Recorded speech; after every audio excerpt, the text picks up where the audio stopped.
Tudo da Canção Nova em um só lugar. Canção Nova Play. O Senhor esteja convosco. Ele está no meio de nós. Proclamação do Evangelho de Nosso Senhor Jesus Cristo segundo Mateus. Glória a vós, Senhor. Ao descerem do monte, os discípulos perguntaram a Jesus: por que os mestres da lei dizem que Elias deve vir primeiro? E Jesus respondeu: Elias vem e colocará tudo em ordem. Ora, eu vos digo, Elias já veio, mas eles não o reconheceram. Ao contrário, fizeram com ele tudo o que quiseram. Assim também o Filho do Homem será maltratado por eles. Então os discípulos compreenderam que Jesus lhes falava de João Batista. Palavra da salvação. Glória a vós, Senhor.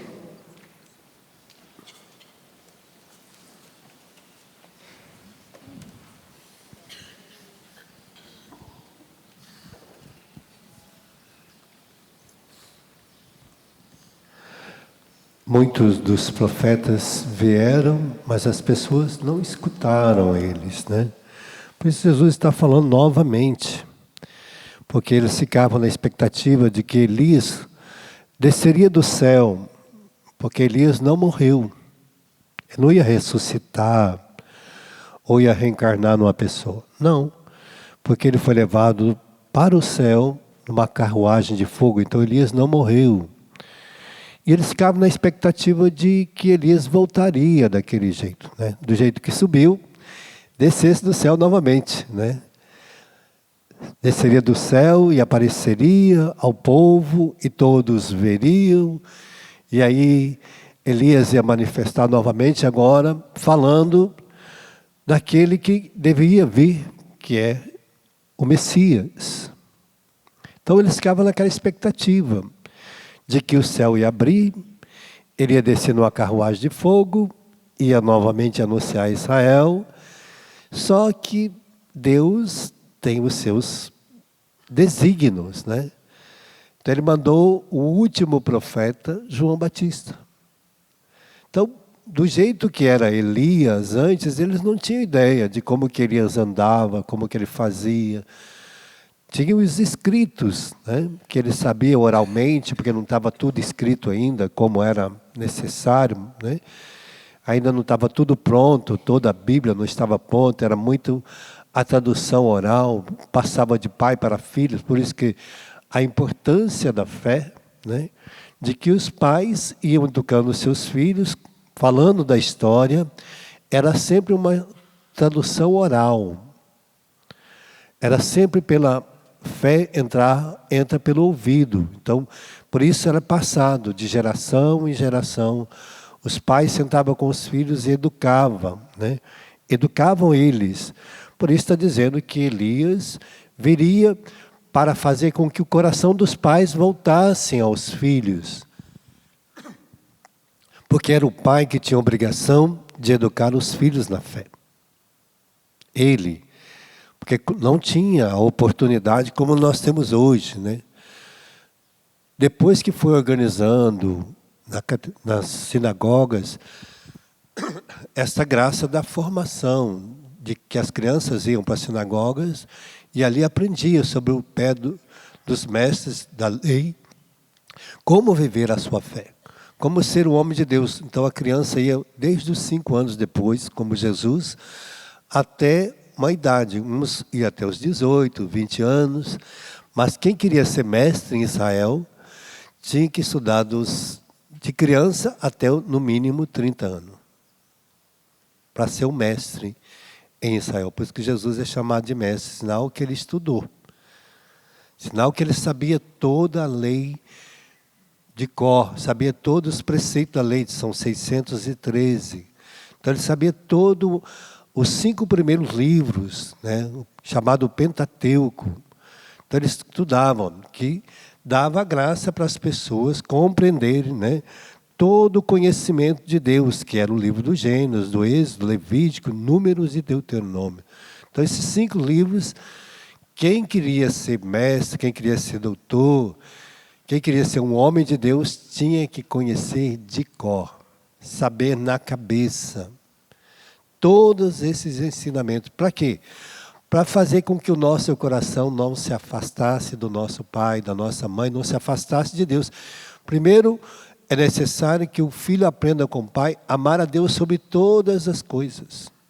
Então, o Deuteronômio 6:4 vai fazer com que o pai ensine os filhos, seja de pé, deitado, prostrado, andando, aonde que ele for, ele vai ensinar os filhos a amar a Deus.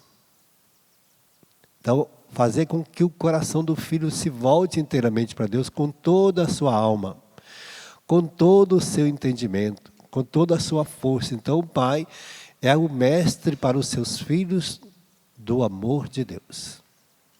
A mãe é a mestre para os seus filhos do amor de Deus. Então, Deus confiou o pai e a mãe os ensinamentos a seus filhos. Por isso, o profeta Elias, ele faria com que os filhos voltassem ao coração dos seus pais. E assim, também os pais tinham o seu coração voltado para os seus filhos. E aí os filhos, tudo o que eles precisavam, eles iam buscar no pai e na mãe, os ensinamentos, as graças, o aprendizado, para quê? Para que eles não se perdessem. Para não dar ouvido a outras pessoas que eles não conheciam. Então o pai e a mãe têm esta fecundidade, têm esta graça, têm esse poder diante de Deus. E é o que cada pai e cada mãe, quando chegar lá no céu, vai prestar conta. Se ensinou ou não. Por quê? Porque nós temos que ir percebendo ao longo da nossa vida, né? Por que às vezes os nossos filhos afastam dos pais? O que está acontecendo, né, no nosso mundo? Quantos filhos que já não têm o pai como pai, né? Às vezes até como inimigo. Não tem a mãe como mãe, às vezes até como uma serviçal, né? Ela serve para um serviço, lavar roupa, passar, cozinhar, mas não busca mais o conselho da mãe. Por quê? Porque tem alguma coisa errada com a mãe. Às vezes ela grita, xinga, fala palavrão. Às vezes também o pai assim. Então, se o filho não busca o conselho dos pais, é porque tem alguma coisa errada com o pai também. Se ele não está buscando os conselhos do irmão, o irmão já não conversa com o outro e não busca mais conselho, vai lá fora buscar conselho de alguém que às vezes, muito pior, que às vezes tem uma vida toda desregrada. Sinal que alguma coisa está errada na nossa casa, porque era para os filhos buscar os aconselhamentos, a formação de Deus no coração do pai e da mãe. Se não está encontrando em casa, aí está complicado. Está bem complicado, né? Porque Deus deu a graça para que nós tivéssemos essa riqueza, né? Se meu irmão, não, vou lá, ele não me procura para perguntar alguma coisa, quando está sofrendo, quando está passando por uma dificuldade, não me procura, é sinal que tem algum problema no meu sacerdócio. Se as minhas irmãs não procuram, ajuda, sinal que tem alguma coisa errada. Então, por quê? Porque eu tenho que ser fonte para esse pessoal, para a minha casa. Nós temos que ser fonte. Quem está em Deus é fonte de graça para o outro. É fonte de bênção. Nós não somos de outras estirpe. Nós somos da estirpe de Deus. Nós somos da família de Deus. Então, por isso, nós nos tornamos fonte da graça de Deus, de sermos profeta para os nossos filhos. Então, através da palavra de Deus, nós vamos ensinando, meu filho, eu sei que o mundo vai te ensinar isso, mas como homem de Deus, como um pai, um homem de Deus, eu tenho que colocar isso no seu coração. como uma mulher de Deus, como uma mãe de Deus, como uma família de Deus, eu tenho que colocar isso no seu coração. O mundo não vai colocar. O mundo vai tentar tirar isso de você. E é interessante, quando a pesquisa dessa semana, desse mês, mostrava que só 14% dos jovens conseguem ter um diálogo com o pai e com a mãe. Olha, 14%. Que escutam o pai e a mãe. 86% dos nossos jovens já não ouvem mais o pai e a mãe. Não convive mais harmoniosamente. Por quê? Porque não vê no pai uma fonte segura. Não vê na mãe uma fonte segura. Olha que tristeza. Até convive com eles em casa, mas não tem uma harmonia. Porque as coisas de Deus dão harmonia a nós, dá equilíbrio. Ela traz paz, traz alegria, a fonte da força do Espírito Santo, a fonte de Deus. A primeira coisa é a paz. Quando nós estamos em Deus, nós estamos vivendo em paz. Segunda fonte da graça, do fruto do Espírito de Deus em nós, do Espírito Santo, é a alegria. Aí depois vem bondade, caridade, afabilidade, temperança. Vai vendo outras coisas que vão sendo manifestadas. Então, se a minha casa está em Deus, a fonte primeira é a paz. Nós vamos sentar para conversar. Porque aí o filho, e quando ele chega perto do pai para conversar, o pai está tão cansado, às vezes, por causa das atividades, serviço, ou a mãe que trabalha fora, tem tantos afazeres que chega em casa, quando o filho fala, mãe, pelo amor de Deus, esquece essa palavra. Ou, pai, eu estou cansado, não fala comigo agora. Aí aquele jovem vai falar com ele depois? Não vai falar. E aí vai, está vendo? Vai distanciando. A hora que o pai vai querer conversar com ele, já tem um abismo. Aí o pai, por causa da tristeza, do desencanto, aí vai beber, vai se refugiar em alguma coisa, porque ele acha que os filhos não ligam mais para ele. A mãe também acha que ninguém escuta mais ela, mas quando vai falar com ela, ela grita, fala alto, ou ofende, fica brava à toa. É assim que vai. Né? Então, vão minando as nossas casas. E aí vai trazendo todos esses dissabores para nós. Né? Vai nos afastando um do outro. E aí nós vamos ficando distantes. Não dá mais para conversar. Quando chega perto do irmão, meu irmão, pelo amor de Deus, você só vem para me perturbar. Então não pode. Ou vai com a irmã, minha irmã, ai, pelo amor de Deus, deixa eu quieto aqui, porque está no computador, está no WhatsApp, né? Fica ali naquele negócio, ou está no computador, está no WhatsApp, está não sei o quê, está conversando com os amigos de fora, não pode conversar com o irmão, né? A coisa mais triste, às vezes, é numa casa, né? Quando você senta para almoçar, que você vê todo mundo naquele bendito celular. Não vou falar, bendito é quando usa bem, né? Maldito quando a gente usa mal. Então, eu não sei, para muita gente é maldito, porque a pessoa senta, ela não consegue mais comer, a não ser mexer naquele bendito, vamos falar bendito celular. E ela fica ali, ó, está comendo, eu acho, aqui, eu tenho um desprazer de comer perto de uma pessoa dessa. Porque não, você fica parece que você vou ficando chateado, que eu perco até a fome. A pessoa está lá, não come, não consegue, ela não tem sabor a comida, abençoou aquela comida, rezou sobre aquela comida, agradeceu a Deus, mas não sabe saborear a comida, porque aquela situação afastou ela do coração, até da comida, já. Porque ela vai se fastiando de coisas miseráveis. Né? E vai afastando. Aí quando você fala, fulano, ai, pelo amor de Deus, agora eu vou comer. Ó. Ali naquele bendito celular, ela pode conversar com todo mundo, mas quando o outro fala com ela, fulano, ai, pelo amor de Deus, agora estou na hora do meu almoço. Mas no celular, ela não está na hora do almoço. Então, está vendo como é que a gente vai ficando cego? E a gente não vai percebendo? Então, e a gente vai afastando o outro da convivência.